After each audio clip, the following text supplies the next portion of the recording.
네, 오늘은 망했다 그러나 제 정신이 들었다라는 제목을 가지고 하나님 말씀 증거하도록 하겠습니다. 제목 한번 읽어볼까요? 시작. 망했다. 그런데 제 정신이 들었다.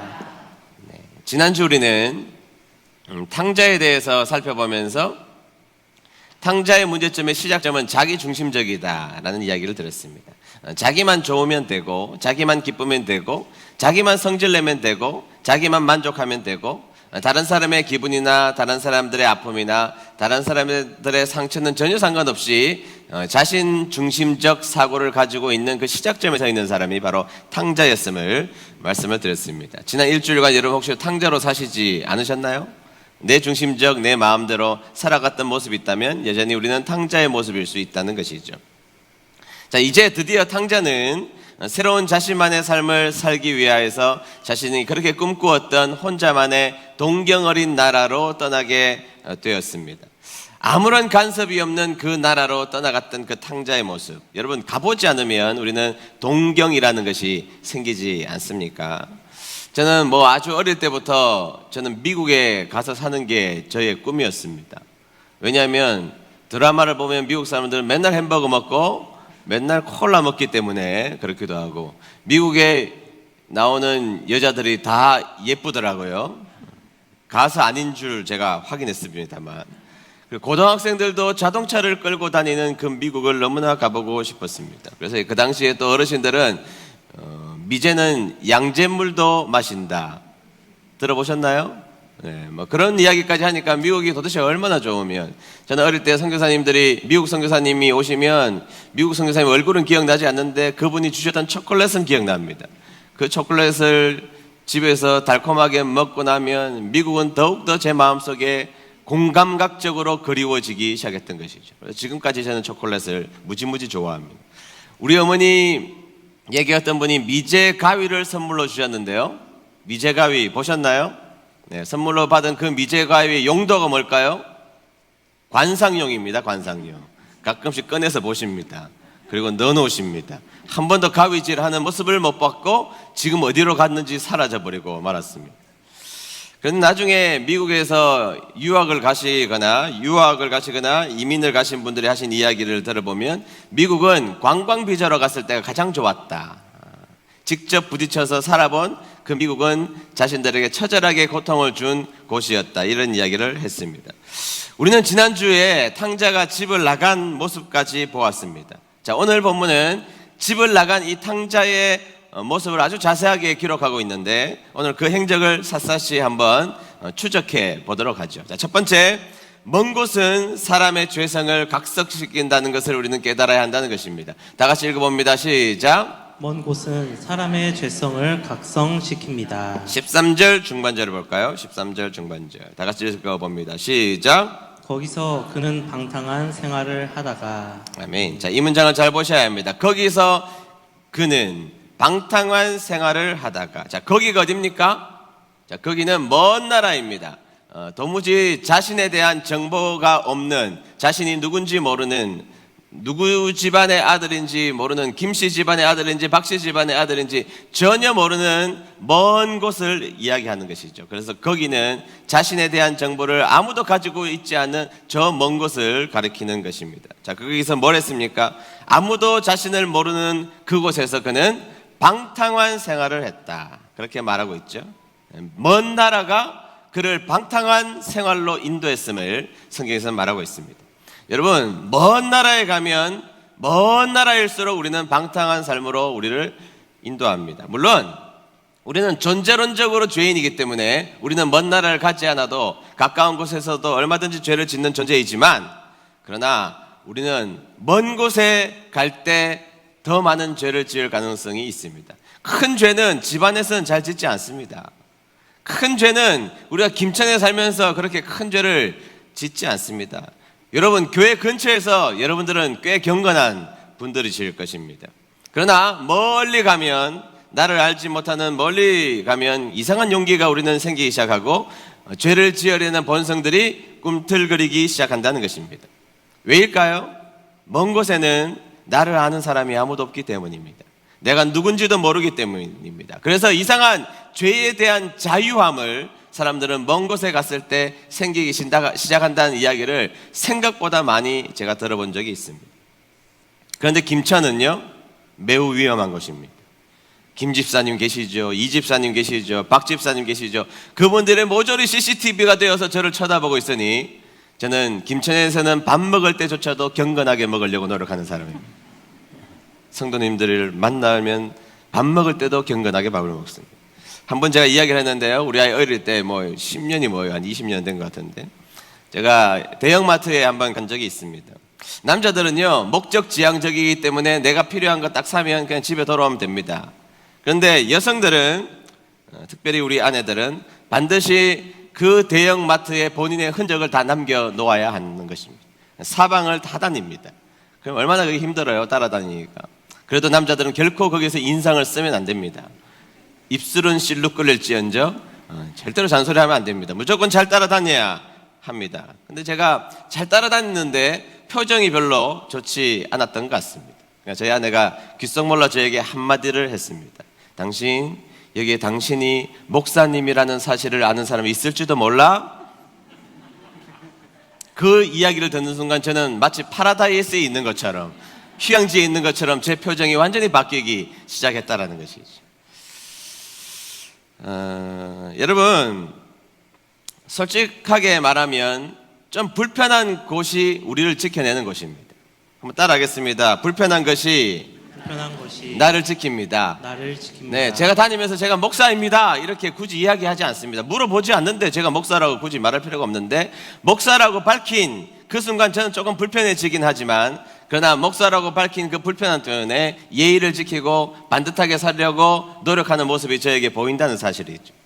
우리가 불편한 삶을 살아가는 것, 나를 알고 나를 지켜보는 사람들이 있다는 그 불편함 속에 우리는 오히려 우리를 지켜나가기는 쉽다는 것이죠. 목사도 성도님들과 함께 계셔 있어야 목사 노릇 제대로 합니다. 그렇지 않습니까? 성도님들도 목사와 친해야 신앙생활 잘하게 되어 있습니다. 맞아요, 틀려요? 그런데 왜 목양실 안 오시려고 그래요? 맞는데. 네, 성도님들과 성도님들이 함께 있어야 그래도 우리는 나름대로의 경건성의 모양을 찾으려고 노력하게 되어 있다는 것이죠. 그냥 내 신앙은 목사님 제 혼자 지킬 수 있습니다, 그거는 거짓말입니다. 물론 그런 용기는 있을 수 있겠지만 그 시간이 누적되면 내 믿음을 나 혼자 지키기는 어렵다는 것이죠. 그래서 예수님은 이 땅에 교회라는 공동체, 엉뚱하고도 말도 안 되고 나하고 어울리지도 않고 나하고 말 섞기도 싫은 사람들이 모여있는 교회라는 공동체를 만들어 놓으시고 여기에서 믿음 생활하라고 예수님이 말씀해 주셨다는 것이죠. 함께 모여야 우리는 경건해질 수 있고, 함께 모였을 때 우리는 경건성을 유지할 수 있다는 것입니다. 여러분, 우리는 생각보다 죄 많은 존재입니다. 죄에 대해서는 많이 배우지 않아도 금방 그것을 해내는 것이 우리들이고, 경건은 훈련이 필요한 것입니다. 그래서 매우 우리는 믿음의 사람들과 가까이 지낼 필요가 있다는 것입니다. 우리 옆에 분들하고 인사하겠습니다. 친하게 지냅시다. 죄는 배우지 않아도 금방 알게 됩니다. 제가 수련회 가면요, 학생이 데리고 수련회 가면 꼭 꽁트, 연극, 총극 같은 거 하잖아요. 그럼 더 어김없이 등장하는 게 뭐냐면 탕자 이야기입니다. 그 탕자 이야기를 하면 꼭 탕자가 등장하잖아요. 그럼 탕자가 등장해서 막 술 먹고 춤추고 막 그런 연기를 막 하는데요, 제가 보고 있으면 시험에 들겠어요. 쟤는 술을 마시는구나. 안 마시고는 저렇게 할 수가 없다. 어떻게 물을 마시면서 술을 저렇게 잘 마시는 것처럼 연기하냐. 그래서 제가 끝나고 부릅니다. 너 술 마시지? 전도사님 무슨 말씀이세요? 저를 못 믿고 저 억울해요. 솔직하게 말해. 내가 다 용서할 테니, 과거는 내가 용서할 테니 지금부터 솔직하게 새로운 사람이 되기만 하면 돼. 아니에요, 저 한 번도 안 마셔봤어요. 근데 안 마셨는데 어떻게 그렇게 연기를 잘하니? 그게 우리입니다. 죄에 대해서는 배우지 않아도 우리는 배우지 않은 것도 엄청나게 잘합니다. 그런데 이 탕자가 돌아와서 깨닫고 그 아빠하고 화해하고 끌어안고 그런 모습은 굉장히 어색해요. 잘 못한단 말이죠. 죄는 안 배워도 너무 능숙하게 잘하는데 은혜 받은 일에 대해서는 훈련하고 노력해야 가능하다는 것입니다. 그래서 여러분, 우리는 매여 있을 필요가 있습니다. 귀찮아도 매여 있어야 됩니다. 귀찮아도 은혜 드림교회에 매여 있어야 되고, 귀찮아도 사랑방 참석해야 되고, 귀찮아도 성경 읽어야 되고, 귀찮아도 믿음의 교제가 있어야 할 줄로 믿습니다. 네, 그래서 자꾸 멀리 가면 안 됩니다. 자꾸 멀리 도망가고 자꾸 멀리 가려고 합니다. 믿음의 장소와 믿음의 사람들과 가까이 살며 여러분들의 경건을 지켜내는 저와 여러분 되시기를 주의 이름으로 축복합니다. 두 번째, 빨리 돌아서지 아니하면 결국 절벽 앞에 서게 된다는 것을 기억해야 합니다. 다 같이 읽어봅니다. 시작. 빨리 돌아서지 않으면 결국 절벽에 서게 됩니다. 13절 하반절 보겠습니다. 다 같이 읽어봅니다. 시작. 재산을 다 날려버렸다. 네, 그 강한 로마라는 나라는 지금 봐도 대단한 나라잖아요. 그 법률과 여러 가지 경제적 체계와 그들이 가지고 있는 정치적 방향과 너무너무 대단한 나라인데요. 그 로마가 그렇게 오래 가지 않고 망했습니다. 근데 로마가 망한 이유를 여러 가지로 적어 놓았죠. 그래서 여러 가지 기브니라는 학자가 로마의 패망사를 여러 가지 적어 놓았지만, 여러 가지가 있지만 그 당시에 로마의 문화 가운데 가장 중요한 문화는 먹고 마시고 즐기자 했습니다. 그들은 너무 해피했고 너무너무 잘 되고, 그래서 그들은 먹고 마시고 즐기기 시작했다는 것이죠. 그것이 로마를 망하게 했다. 먹고 마시고 즐기고 가정이 파괴된 그 로마는 결국에는 가장 강력한 군대와 가장 강력한 정치 체계를 가지고 있음에도 불구하고 로마는 망했다, 이렇게 기술하고 있지 않습니까? 성경에서도 죄가 있는 곳에는 먹고 마시며 즐기는 문화가 있었던 것이죠. 네, 그는 죄 가운데 화랑방탕한 인생을 살았습니다. 그래서 그곳에서 그는 먹고 마시고 즐겼습니다. 그리고 허랑방탕했습니다. 여러분, 왜 허랑방탕할 수 있을까요? 내가 수고한 것이 아니기 때문입니다. 여러분, 해피는요, 해피니스, 행복, 기쁨, 이거는 해프닝에서 나온 것입니다. 어쩌다가 생긴 것들이 많아요. 그런데 여러분, blessing, 축복은 반드시 bleed와 함께 합니다. 원어가 같은 거예요. blessing, 우리가 받는 축복은 피 흘림이 있는 것이죠. 그래서 여러분, 그 가정을 세우고 기업을 세운 1세대들은 남들 갈비탕 먹을 때 본인들은 짜장면 먹습니다. 그런데 2세대들은 남들 짜장면 먹을 때 10만 원짜리 뷔페 가서 스프 하나, 커피 한 잔 마시고 나옵니다. 다 남기고 옵니다. 왜 그렇습니까? bleed, 피 흘림이 없었기 때문이죠. 이 둘째 아들은 아버지가 수고하고 애써서 많은 재산을 모았지만 자신에게는 bleed, 피 흘림이 없었던 것입니다. 그래서 그는 그 먼 나라에 자기가 아무도 모르는 곳에 가서 먹고 마시고 즐기며 살았습니다. 돈을 벌어보면 돈이 얼마나 무서운 건지를 알 수 있고 아끼며 쓰지만 돈 안 벌어본, 그래서 여러분, IMF 때도 어디만 돈 벌었다? 대학가만 돈 벌었다. 안 벌어봤거든요. 안 벌어봤거든요. 피 흘림이 없는 그 돈을 탕자는 그곳에서 먼 나라, 아무도 자신을 알지 못하는 곳에서 허랑방탕하게 사용해버리고 말았던 것입니다. 그리고 그 자발적 허랑방탕한 삶은 자신을 절벽으로 내몰게 되었다는 것이죠.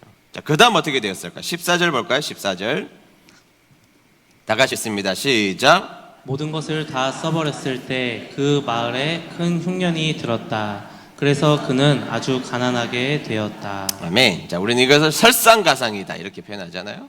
자신이 허랑방탕해서 모든 것을 잃어버렸습니다. 그런데 그 동네마저 큰 흉년이 들어서, 그 나라마저 큰 흉년이 들어서 그는 아주 가난하게 되었다.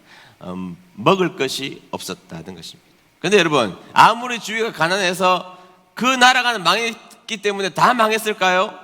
성경의 진술은 그렇지 않습니다. 다 망해도 안 망합니다, 사람이. 15절 상반절을 보겠습니다. 제가 읽어보겠습니다. 그는 그 마을에 사는 한 사람에게 가서 더부살이를 하였다. 안 망한 사람 나오잖아요.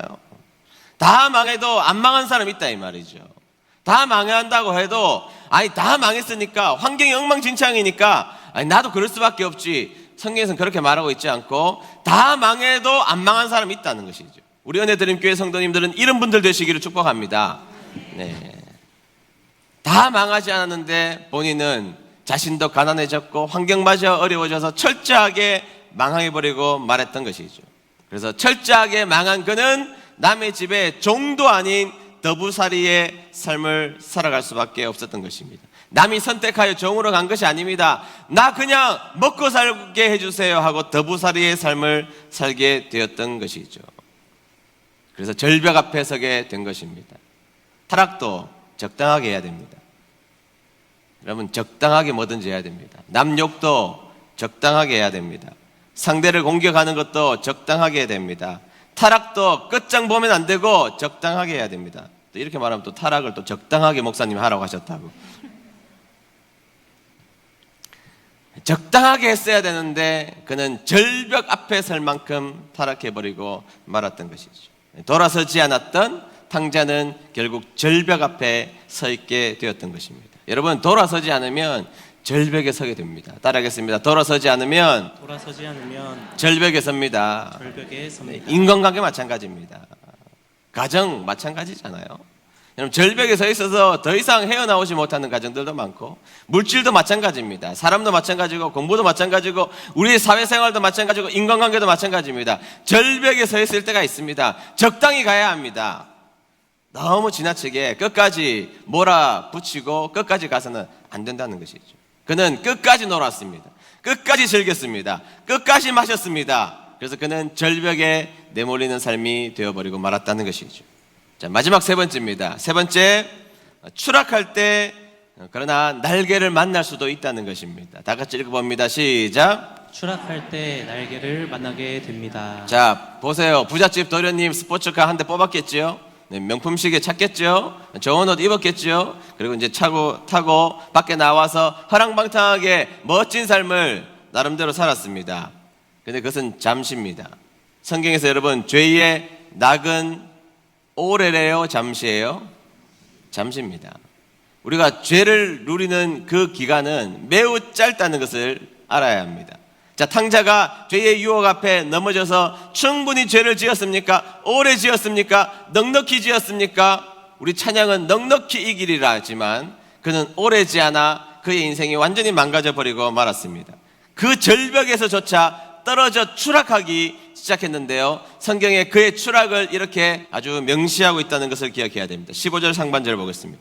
15절 상반절 다시 읽어볼까요? 시작. 그는 그 마을에 사는 한 사람에게 가서 더부살이를 하였다. 네, 더부살이를 하였다. 여러분, 종이 아니라는 것이죠. 정식으로 고용된 일꾼이 아닙니다. 능력이 있어서 간 것이 아닙니다. 갈 데가 없어서 그냥 밥이라도 먹여주고 잠잘 어떤 구석이 있는 곳에 가서 그냥 얹혀 사는 인생이 되었음을 성경에서 말하고 있다는 것이죠. 못 먹는 수준이 아닙니다. 더부살이의 삶을 살게 되었다는 것이죠. 성경에서는 그 탕자가 지금 추락하고 있는 종착지가 여기가 아니었음을 성경에서 말하고 있습니다. 15절 하반절 보겠습니다.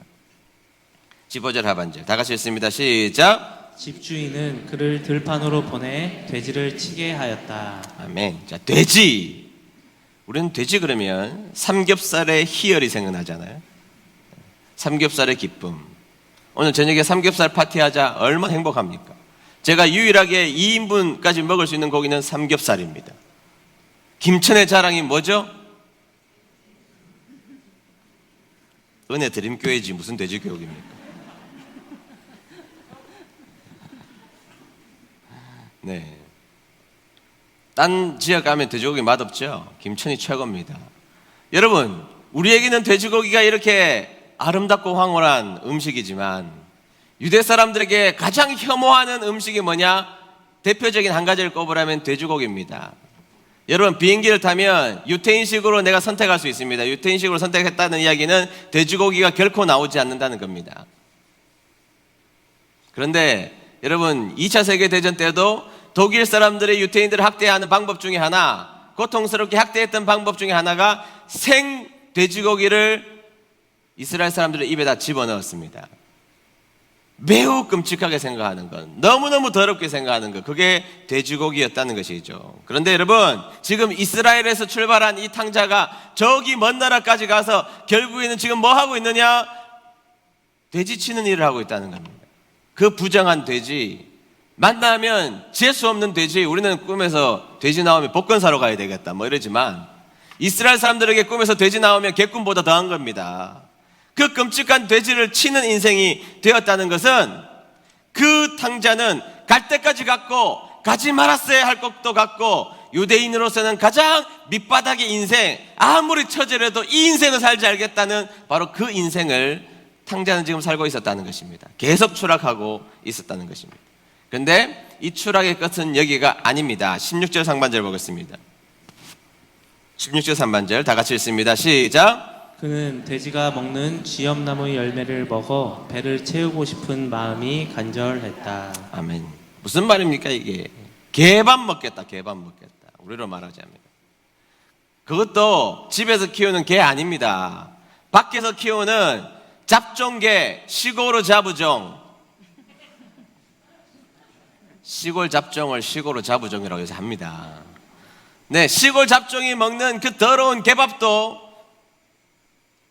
그 개밥을 먹고 싶었다는 겁니다. 그 더러운 돼지나 먹는 쥐염 열매, 지금은 이스라엘의 쥐염 열매가 건강 음식 중에 하나라고 그러더라고요.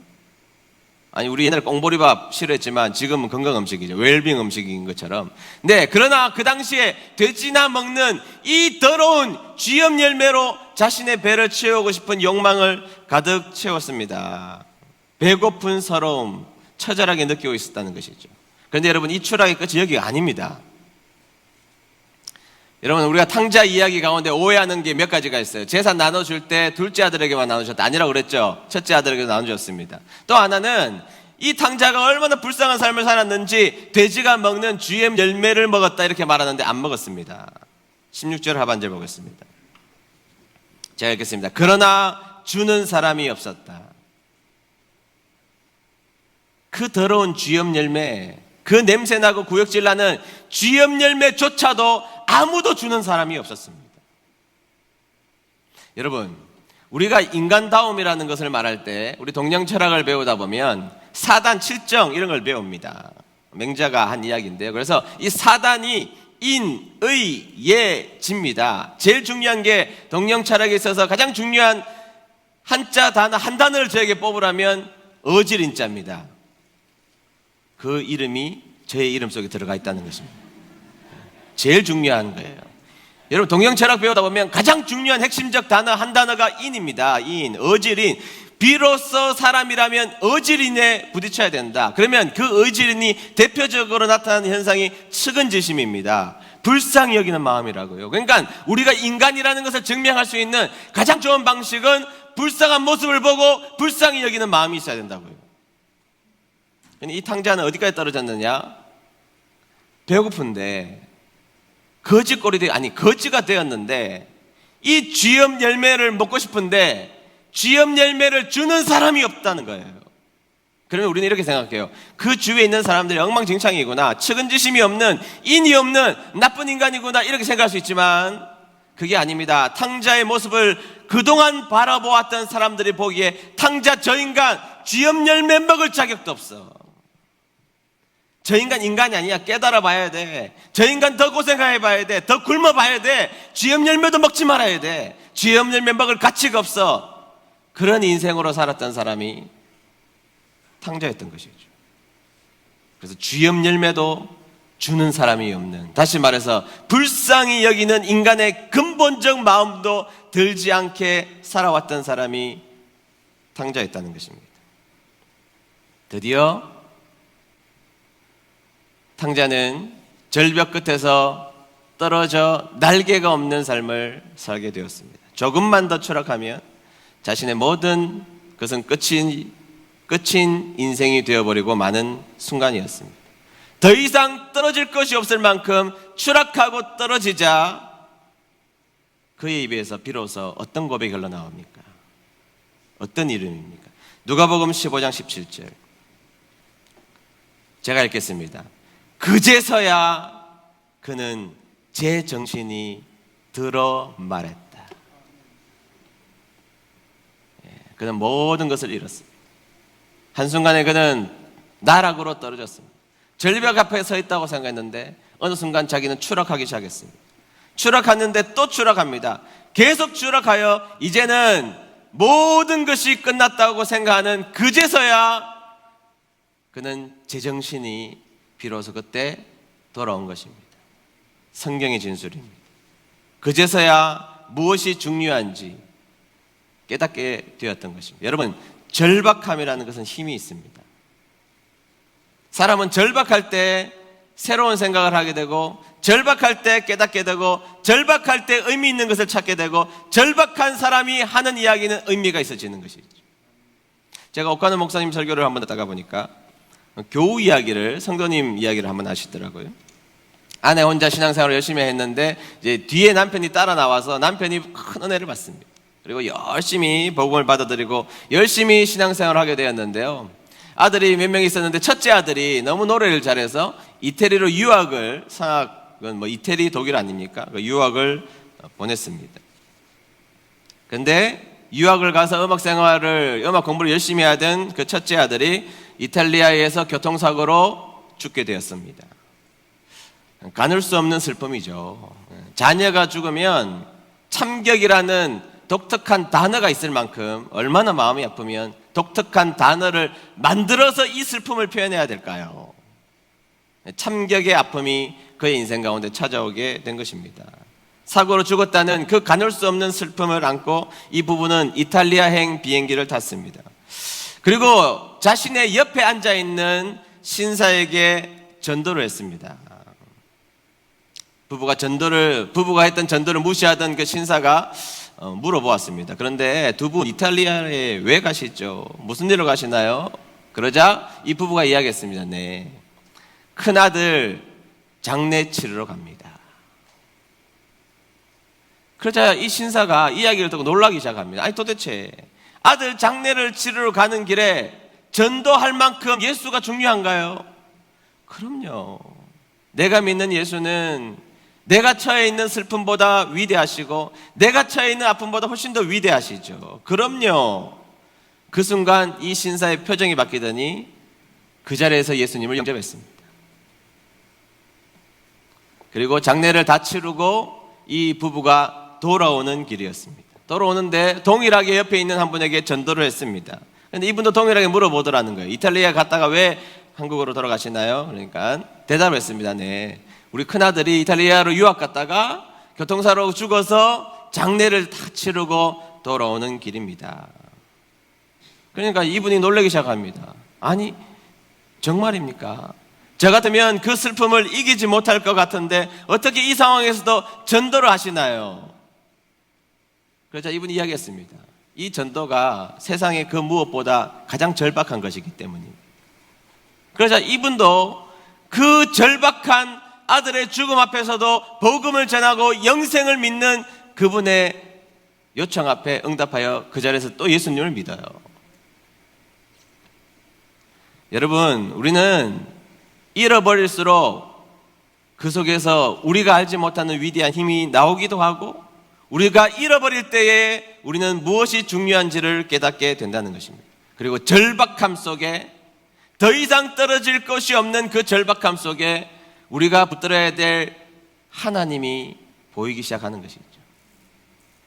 살다가 보면 경제적으로 어려울 때가 있습니다. 신용카드 2개일 때는 뭐 인생을 하나님을 별로 생각하지 않습니다. 신용카드 2개인데 뭘 결정합니까? 하나는 블랙카드고 하나는 뭐 VV 카드를 가지고 있는 사람이 무슨 걱정을 하겠어요. 이 카드 쓰다가 이 카드 쓰면 되고 이 카드 한도 다 되면 이 카드 쓰면 됩니다. 그런데 살다 보면 2개의 카드를 가지고 있던 내 인생 가운데 1개의 카드가 정지가 될 때가 있다고요. 그러나 1개 더 남아있으면 별로 걱정 안 합니다. 이게 살아있으니까. 여기에서 막으면 되고 여기에서 돌려 막으면 되고, 그렇게 하다가 어느 순간 카드 2개 다 막히면 그 절박함 속의 사람은 무엇이 중요한지를 깨닫게 됩니다.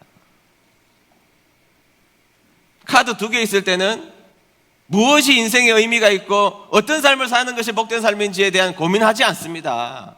1개 막히면 1개로 막으면 된다고 생각합니다. 그러나 인생의 절박함 속에, 절박한 수술실 앞에, 절박한 인생의 밑바닥 앞에, 절박한 관계의 뒤틀림 앞에 우리는 우리가 붙들어야 될 유일한 한 분이 계시다는 것을 깨닫게 된다는 것입니다. 그래서 아프리카의 리빙스턴 선교사님은 이런 이야기를 했습니다. 잃어버린 것에 대해 감사해라. 이해할 수 없는 말이죠. 잃어버렸으면 불평해야 되는데 우리는 왜 잃어버린 것에 대해서 감사해야 됩니까? 잃어버린 어떤 순간을 맞이했을 때 우리는 비로소 제정신이 돌아오기 시작하기 때문입니다. 바다의 풍랑을 만나는 비로소 그 요나는 제정신이 들기 시작했던 것입니다. 물고기가 한 마리도 잡히지 않는 그 현장에 있었던 베드로는 제정신이 들기 시작했습니다. 다메섹에서 가다가 큰 빛을 만나서 눈을 멀게 된 그 절망 앞에 제정신이 들기 시작했던 것입니다. 네, 탕자도 역시 마찬가지입니다. 절벽이라고 생각했고 모든 것을 잃어버렸다고 생각하는 바로 그 순간 탕자에게 제정신이 돌아왔습니다. 우리 사랑하는 은혜드린 교회 성도 여러분, 혹시 여기에서 잃어버리신 분들 계십니까? 괜찮습니다. 아픕니다. 모르는 것 아닙니다. 저도 잃어버린 것을 느껴봤기 때문에 모르는 것 아닙니다. 그러나 그 잃어버린 그 현장 속에 우리는 비로소 제정신이 들기 시작합니다. 무엇을 바라봐야 될지, 어디로 가야 될지, 내 돈이 어디에 쓰여져야 될지, 내가 만나는 사람들에게 어떻게 해야 될지, 그리고 내가 사는 방식을 어떻게 정리해야 될지 잃어버렸을 때 제정신을 들게 하시는 하나님 앞에 찬양하고 감사하는 저와 여러분 되시기를 주의 이름으로 축복합니다. 우리 찬양 부르겠습니다. 날이 저물어 갈 때 말씀을 기억하면서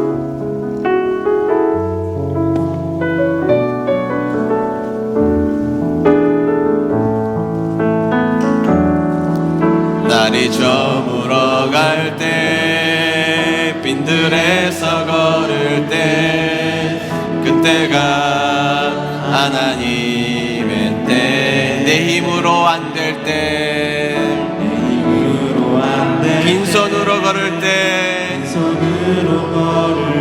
내가 고백해 여호와 이래 2절입니다. 우리 모인 곳에 이곳에 주님 함께 계신 누리네 아버지 은혜 적은 떡과 물고기 내 모든 것 드릴 때 모두 고백해 여호와 주가 일하시네 고백할까요? 주가 일하시네 주께 아끼지 않는 자에게 주가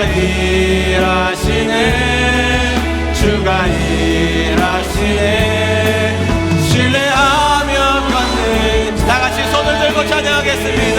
우리 주님 일하십니다. 가장 절망적일 때 가장 절벽 앞에 서 있을 때 더 이상 추락할 수 없는 그때에 제정신을 들게 하시는 하나님 주가 일하시네 주가 일하시네 신뢰 마지막으로 주가 일하시네 우리의 신앙 고백을 담아서 주가 일하시네 주께 아끼지 않는 자에게 아멘 주가 일하시네 신뢰하며 걷는 자에게 다같이 머리 숙여서 기도하겠습니다.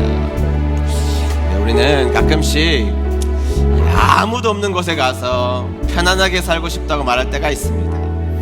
네, 그것을 실천한 탕자의 삶 성경의 무시무시한 기술을 읽어보십시오. 그는 멀리 떨어져서 자유를 누렸습니다.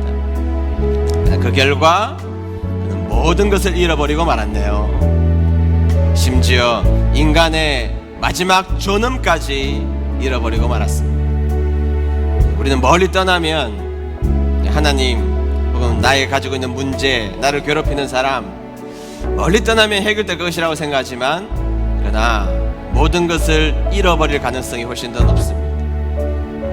그러나 다행스러운 것은 그는 절박함과 수많은 추락을 만났고 귀찮게 하고 성가시게 하는 일들 가운데 도무지 자신이 할 수 없는 그 절박함 앞에서 하나님은 자신을 사랑하는 자를 망가뜨리시는 분이 아니라 비상하게 하시는 하나님.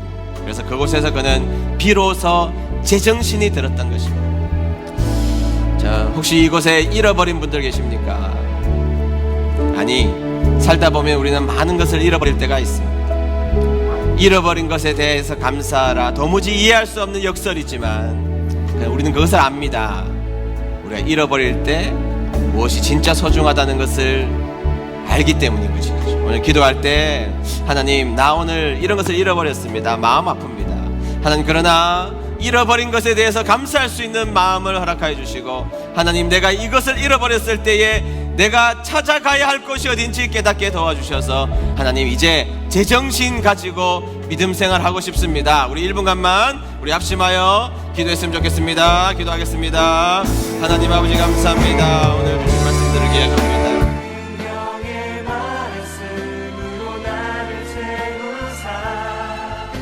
주의